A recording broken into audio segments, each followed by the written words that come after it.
Item 6.02 is a review item. It's a staff presentation on water testing at schools.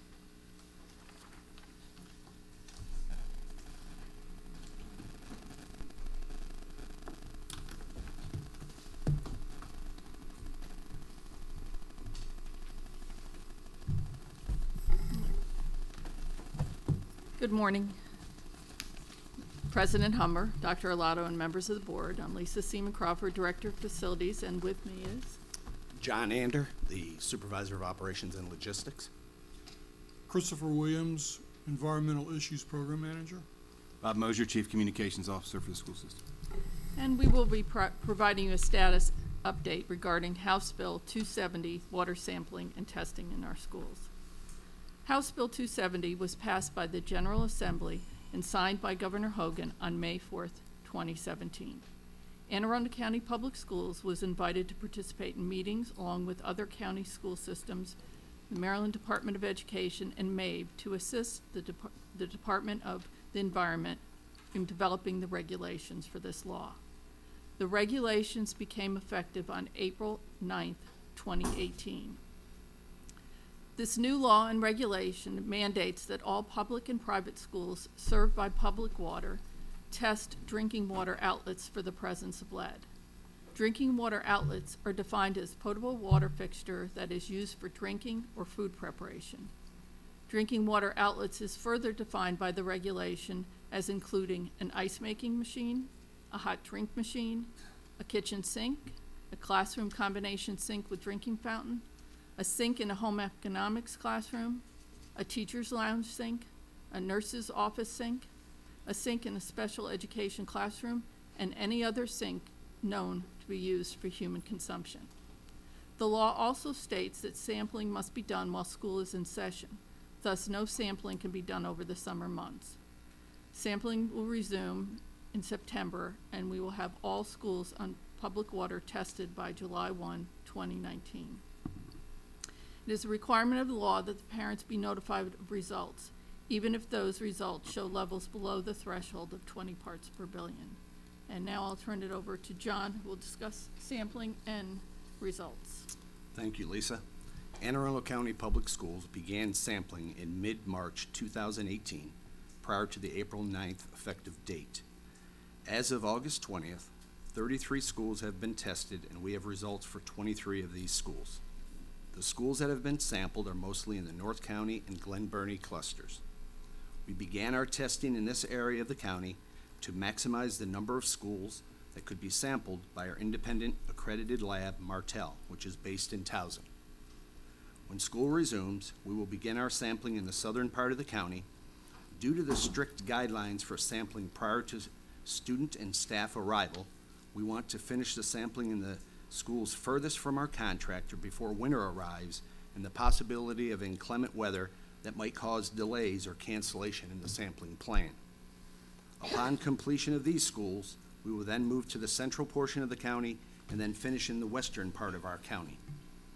In addition to outlets designated as drinking water outlets, Anne Arundel County Public Schools tested, quote, bathroom and classroom sinks not clearly signed as not a drinking water outlet, unquote, per the regulation, along with slop sinks and custodial closets and hose bibs.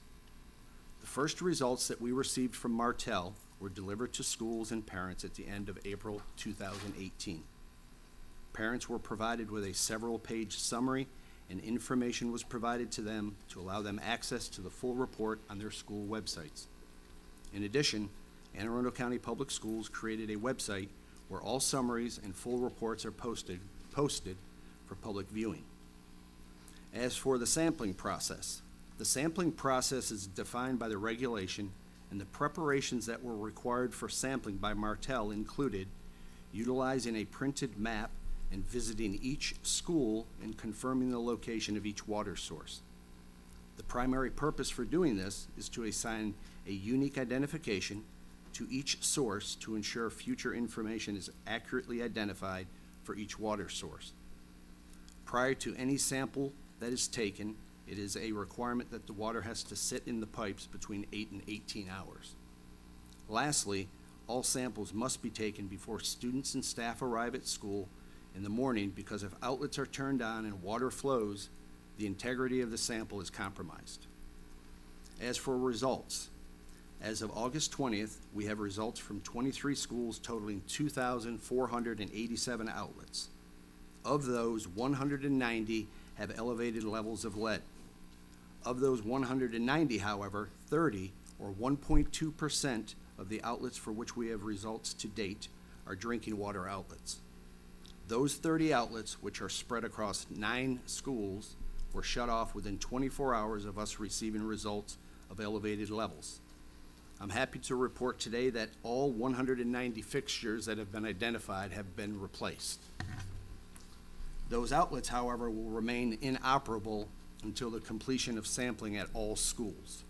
At that time, we will retest any drinking water outlet with a prior elevated level. Only when we receive satisfactory results will an outlet be turned back on. There are sufficient working drinking water outlets at all schools. And at this point, I'll turn it over to Mr. Mosier. Morning. So with regard to communication, as Mr. Anders said, school-specific letters were sent home with students beginning in late April. We were able to send letters home at 12 of the 23 schools for which we have results before students left for the summer. We attach summary results, usually 2-page, but in some cases more, to those letters, and then put the full reports online. For the others, we sent email reports to parents and staff, have done that over the summer, again with the summary results attached and access to the full results. We created this website, which is aacps.org/water test results, which has an explanation of the process and all of the both summary and full results for every school that we have tested, as well as a notation for the schools that we have tested but have not yet received results. So people who want to know, has their school been tested, that's the list that we have tested so far. We'll continue to follow that process through the summer and through the next school year, and with that, we'll take any questions you have. Excuse me. Mr. Mosher, all the parents were notified of this. Were the teachers and the staff also notified about the results? So principals were given full reports to post in their school and to alert their staff to, and then when we sent home the emails, we sent them to staff as well. Okay, thank you. Mr. Gilliland. Thank you, Madam President, and certainly I know Mr. Mosier has been at the forefront of this, certainly Dr. Arlotto, but a missing face today, Mr. Sheknovich, I know is taking the twins off to college, and that's why he's not here, but he's been extremely helpful over the last couple of weeks as we've been asking some questions, and I appreciate everyone's response. As I look at the list, I know there's a lot of TBD at this point. As I think of Belgrove Elementary School. I was at an event there recently. That's a fairly new school, and within the last couple of years, and that says to me that obviously we need to pinpoint from the source to the school, and it's likely that some county infrastructure up there could be in play. And I know the county executive has signaled his willingness to work with us as well as we pinpoint what may be off of AACPS property. So I appreciate that. One thing that I guess I'll ask maybe 2 or 3 questions here away from the county in this case and county water, or city water I should say, and looking at well water, specifically schools that are on well water, how are they going to be handled, and will the testing occur at every fixture at the well water supplied schools? Thank you, sir. Yes, the answer is yes. The well water schools will be tested in compliance with HB 270 as well. I also would like to ask, and I know this is not the case with some other LEAs, other jurisdictions, why was the decision made by AACPS to test all of the water outlets and not just the consumable ones as prescribed in the law?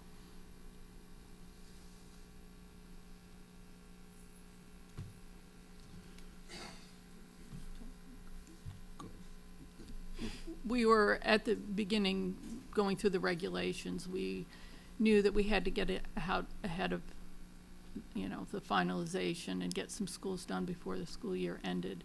So we made the decision to go ahead and test everywhere, because even in a bathroom sink, a student could put a water bottle underneath it, and so we erred on the side of caution and tested everything. And I appreciate that, because I think then, potentially a conversation point subsequent to this is, the remediate, I can't even talk today. I flew in from, I got home at 12:45 from Boston, so I'm on second wind here. What remediation would likely occur to the non-consumable outlets that test it high in particular? What I'm thinking of athletes that may be outside, that I know we're not supposed to be using hose bibs to fill up, water and so forth, but it happens. But are we going to put signage up, or just something that sort of sends out a signal or alert like, hey, don't do this? Thank you for that question. Yes, signage is a requirement by HB 270. Signage will be placed at all locations that have come back positive, and it will indicate specific, whether it's for hand washing only or for no drinking, and those signage have been developed by MDE, so we have them in our possession. Some of our schools already have those signage placed as we speak. If I could add to that, because that's a great question. We've got our student athletes out in the heat of August, do two-day practices for the fall teams, and we've got our cheerleaders and those are outside sports. We've got our cheerleaders and our volleyball players inside. And so the athletic directors are well aware of this, as are the coaches. Our athletic department here at the central office, run by Clayton Culp, is also aware. So they're working on alternatives where in the past they may have run a hose from a hose bib to a water line out at the soccer field for hydration. Each of the trainers are involved as well. We don't have any schools where, each of the schools where there may be issues to identify at this point are one or two or three consumable outlets somewhere in the school. There are plenty of outlets that we're able to get water and ice. The ice machine's been tested in the training rooms, so we're able to get all water and ice to the student athletes as they go through the practices through the heat of August. Thank you for that. And my last question, or area of questions, just around some of the budgetary and the financial aspects of this, if I may.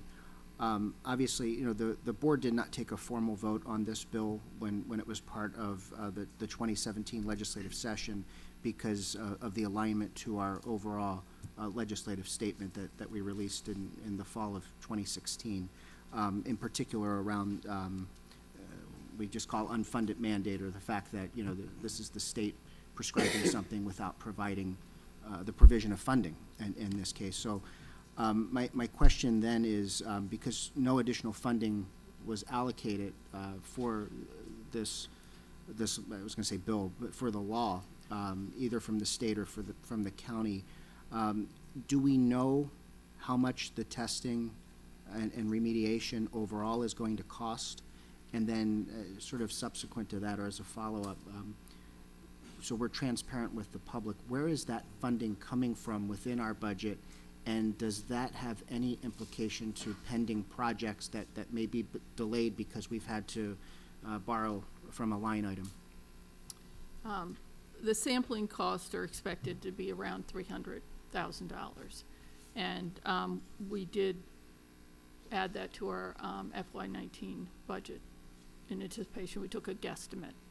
And we think remediation will be somewhere in the $700,000 mark. We're not sure, it depends upon how many faucets and such that we're going to replace.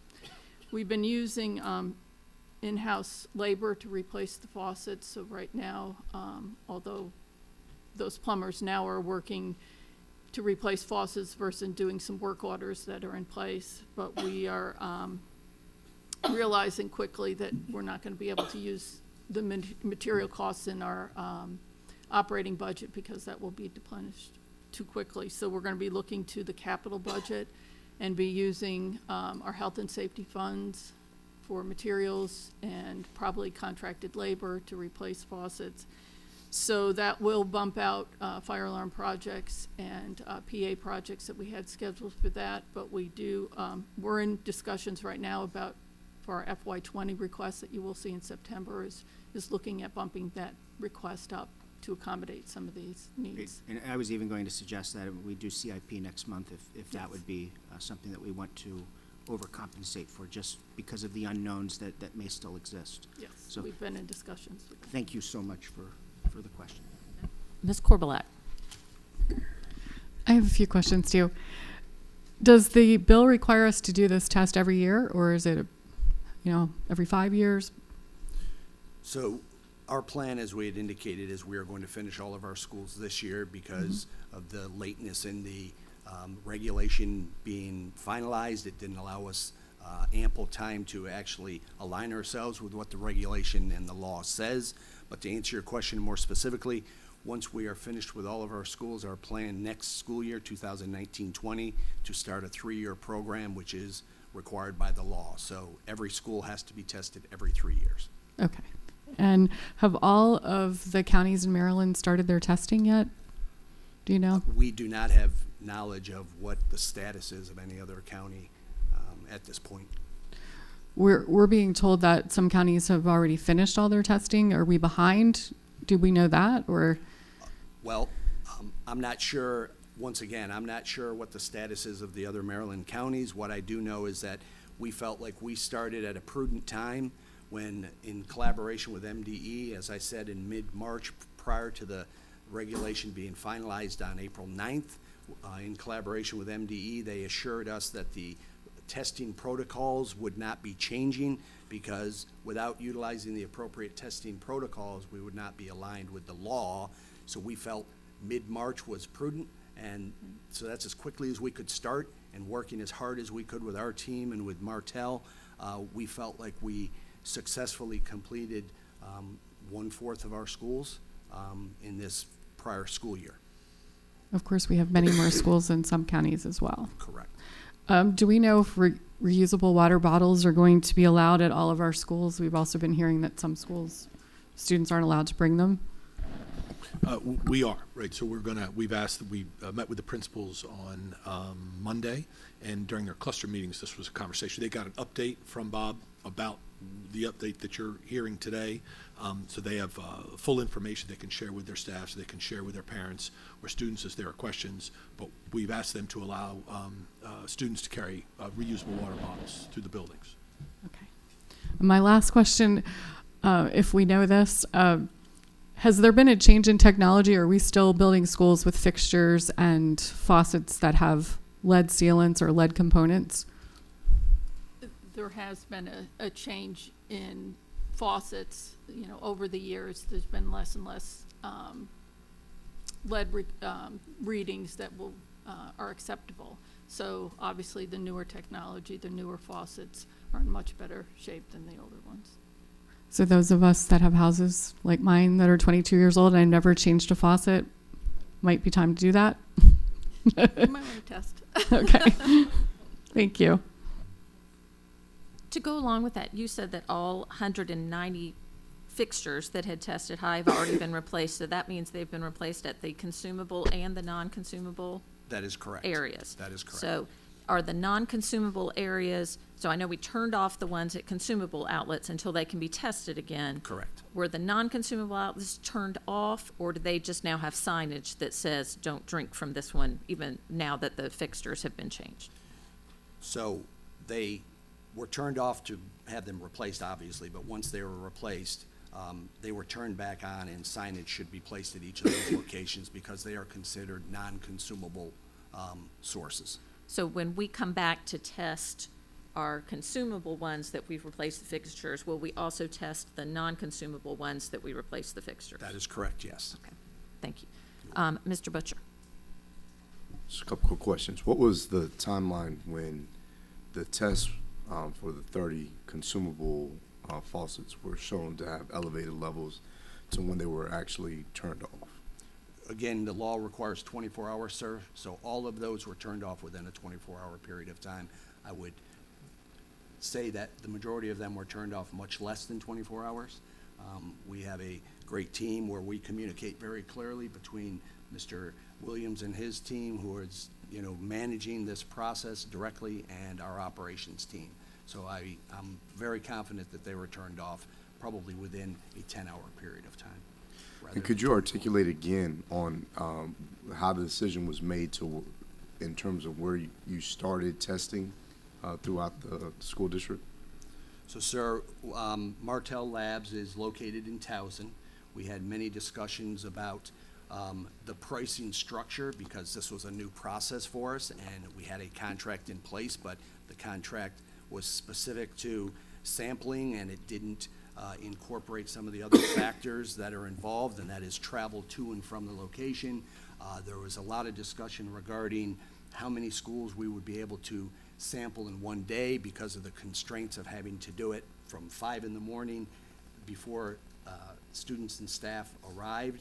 So we felt like, since this was new to us, if you will, with this regulation, we felt like reducing the mileage from their location in Towson to the northern part of our county would allow us more success in completing the maximum number of schools.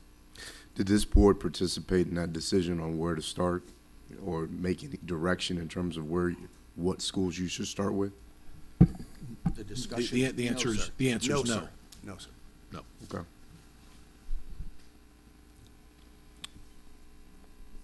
Mr. Reinhardt. Thank you. So, Dr. Arlotto, let's not forget our marching bands sweating out there in the summer sun.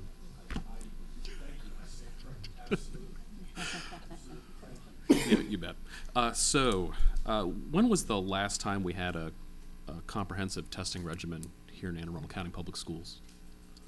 So, sir, the history of lead testing in our schools is that we were in regular communication with MDE about various topics that relate to them, that's under their purview. Water testing was never a topic. Schools on public water, as all of us, I believe, know, come from Anne Arundel County Department of Public Works, which must certify annually to the Environmental Protection Agency that all drinking water standards are met. The water test reports for all of these schools are located on their website. There was never any law or regulation provided by MDE that would dictate the requirement for our school system to test lead in the water in non-public, or in schools that were from public water source. So even considering the age of some of our buildings, it wasn't considered prudent to just have an active testing program. I'm trying to understand. So I'll hazard an answer. These are the experts, but the short answer is no. Maryland Department, the Environment MDE, we're in constant contact with them about a number of any ongoing issues with regard to our schools and our community. It has not been recommended to us or any of the counties that I know of, but I'm going to speak about us. In our recent history, they've recommended that, you ought to be doing this on a regular basis. It is done at our well water schools. I think it's 18 schools Correct, on well sir. water. That's a different law, and we follow those guidelines and regulations, and we test that water regularly for lots of different things, lead included, but that's a different law, and we follow that, and we do that testing through MDE regularly at those 18 schools. The schools that are on, as not just schools, but any of the county agencies, your homes that are getting water from the county, unless there is some belief, they contact us and say, we think there's a contaminant in the water, I'm making this up. They might call us and say it went to this jurisdiction. We might go out and test a particular school or area, but unless we're sort of asked or told, we've not talked about installing a comprehensive program in testing the water at all of our schools, unless we're sort of alerted to something, and then we might send in the environmental team to do that at a particular school. So then what was the impetus for this law that all of our schools on public water should be tested? I think you'd have to talk to the people that wrote the bill. I would suspect we might see some changes to that in the direction that you might be talking about, in something more comprehensive on a more annual basis. This is me taking a guess, based on what I'm seeing going around the different counties. It's been difficult to do in the short window we've been given. Again, as the regulations came out in April, and although we started a few weeks ahead of the regulations coming out, the fact that we can't test during the summer, we have to test when school is in session, yet there is nobody in the building. All the pipes have to be drained in the evening and then refilled, and the water has to sit 8 to 18 hours before before the independent lab can draw a sample. So, but again, to answer your question, we've not gone that route. We've not had that conversation about comprehensive testing. That may very well be where the conversation goes. I think I would not be surprised if there's some tweaks to this bill coming up with this new session. So would it be an accurate statement to say that we are knowingly exposing our children to lead? No, I don't think that's an accurate statement. No, because we have every indication, for the most part, from the county water source that the water is coming to us as it's going to your house and the local pool or the movie theater where you might take a drink of water from a water fountain, that the water is clean and in good shape. And unless they tell us otherwise, we are under that impression. So often we hear in public service announcements and home improvement shows that often it's not the fixture, but rather the pipes in the building that are causing the issue. So why are we only looking at fixtures to replace?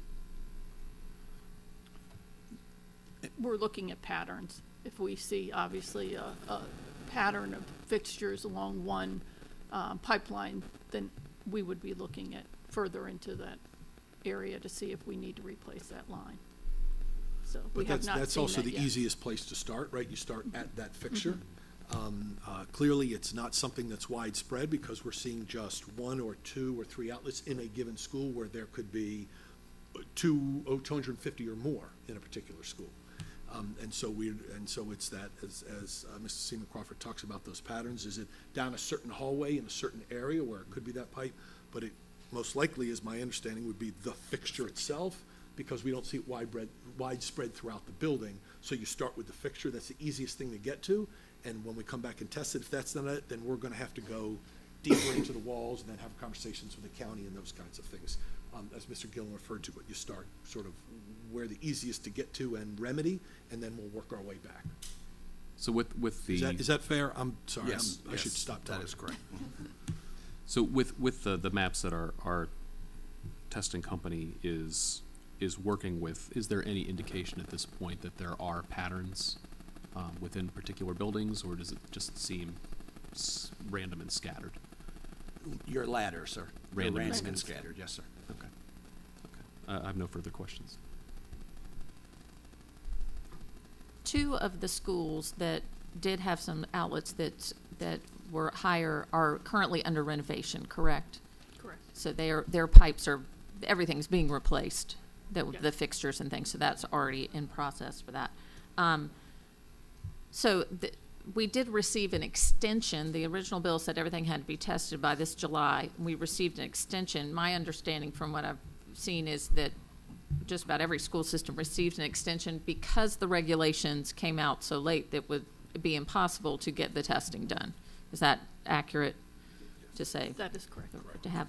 Now, as the schools are tested, we're going to put forth the information just like we've done so far. That's and correct. We'll notify keep this page up and we'll update the information on the left as more information becomes available, and we'll add schools to it on the right. Okay.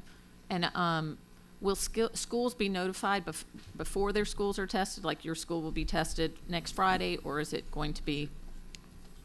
So what we, what we did in the tests that have been completed is that we put together a plan for which schools would be scheduled on which day.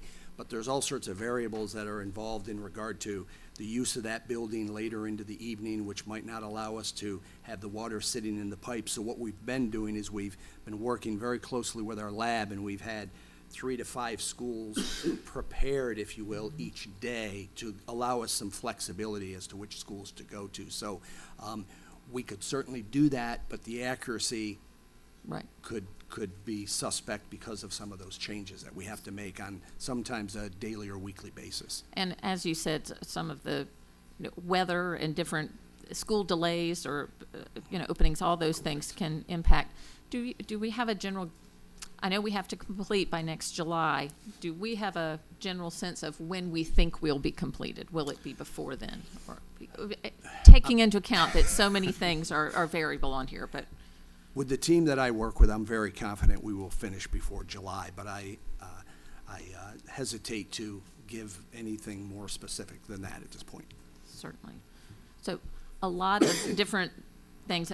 This webpage, first off, I want to commend y'all on because it has an amazing amount of information. It's very clear about it. But we've also asked some additional questions. Will more things be added to this as it comes about? Yes, we're going to take the information from this presentation and put it up there. We'll also take the video from this presentation and put on this page so people can watch this So actual that anyone proceeding. could watch and see the latest update. So are there any other board questions or comments? Okay, very thorough, and it sounds like an extremely time-intensive, labor-intensive endeavor to drain everything, so. it's Very much. To have some, thank you very much. Thank you. Thank you.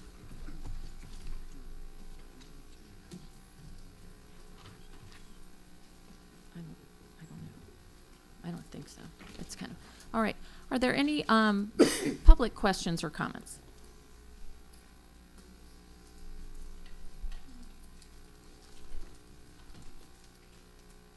Good morning. Please state your name. Lisa Van Buskirk. I live in Edgewater.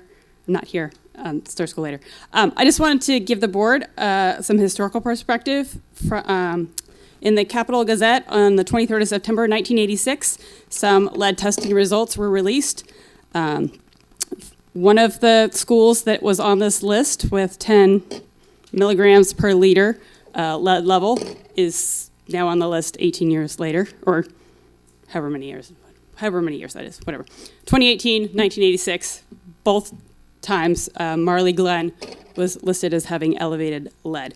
Now some of the schools, Arundel High, Tracy's Elementary, Deal, Lakeshore, Fort, Smallwood, Bodkin, Davidsonville, Mayo, Arlington Echo, Millersville, South Shore, and Marley Glen were the ones that I saw. Obviously Mayo has been replaced, that's the one closest to my house, so that ought not to be a lead issue. But it is disturbing that Millersville in 1986 was told that they were just going to let the minerals settle and not replace the lead solar. And so they were put on bottled water in 1986, 87. They're still on bottled water. So I'm not sure that we have improved our methodology since 1986. So I encourage you to look at some of the historical data for some of the previous water testing and compare it to today's. Thank you.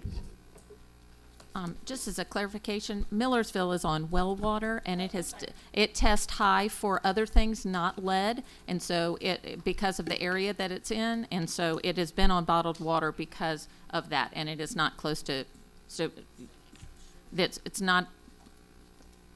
Okay, I apologize, but I can send you this graphic from 1986 when they did test Okay. with some lead in their water. It's several of those that you mentioned are on well water, so it's a separate testing. So Okay, thank you.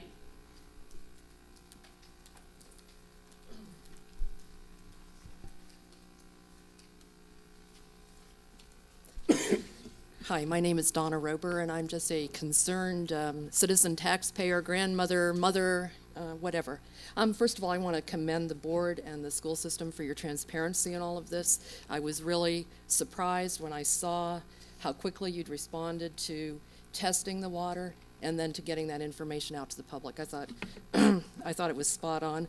I really appreciate the fact that you went out ahead of the MDE requirement, the MDE guidelines, and started testing ahead of them, hoping that they weren't going to make those last-minute governmental changes to things. A lot of the questions I had, you all have already asked. I was concerned about where the funding's coming from. I remain concerned that there is no additional funding for this, which means that it's being taken away from what we're doing for our students in the classrooms and in the schools and for the teachers. I don't, I don't think that that's a good thing. I realize it comes from capital budget or from construction sometimes, but that's all being taken away from what can be done for our students. So I think we really need to put some pressure on the county to start funding this for the school system. It also goes back to, it's not just the school system. Talking about the supply lines, are these, I'm glad to hear there's analysis being done on, are these all on the same supply line? But a lot of this could be coming from outside, especially for schools that are on well water. I live in a community that's half well and half city water, so I know that there's lead in our well water. Finally, I'd just like to say I'm really happy to see this website. I think it's great for the public to have that. People are going to get emotional and overreact to some of the information that comes out of here. But when you think about there's only 1.2% of our drinking outlets that have any potential exposure to our students, they're getting more exposure in the lead paint in some of these older homes that they live in. So thank you very much. Thank you, Ms. Rober. All right.